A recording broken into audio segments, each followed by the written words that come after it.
will start listening. அவர் காதுல கேட்கிறது மட்டுமில்ல, நீ பேசுற வார்த்தைக்கு பதில் கொடுக்கிறவரா இருக்கார். He will also reply to you. அதுக்கு சொல்லுகிறார், உன் மனதை செலுத்தி முதல் நாள் துவங்கி உன் வார்த்தைகளை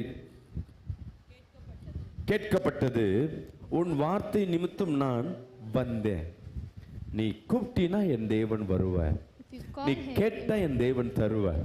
If you ask, God will surely give. என் வாழ்க்கையின் எதிர்காலம் எப்படி ஓடும்? இப்படியே இருந்தா என் புள்ள ஒருத்தன் சரியில்லை, என் கணவன் சரியில்லை, என் மனைவி சரியில்லை, வருமானமே இல்லை, இப்படியே தான் என் வாழ்க்கையா? இல்லை. தேவன் யாரையும் என்ன பண்ணல, ஒரு பிள்ளையின் வாழ்க்கை மோசமா ஜாதகம் சொல்லல, இவன் வாழ்க்கை இப்படி இருக்கும் இப்படி இருக்கும். நீ விசுவாசினா தேவன் உன்னை ராஜாவாய் வைப்பார். விசுவாசிக்கலாமே சொல்லுவோமே. God will set amongst you the kings. நல்லா ஹல்லேலூயா சொல்லுவோமே. ஒவ்வொருத்தரையும் விசேஷமா படைச்சிருக்கிறார். God has created everyone. உங்களுடைய எதிர்கால நிகழ்காலத்தை வச்சு பார்த்துட்டு எதிர்காலத்தை பார்க்கும் பொழுது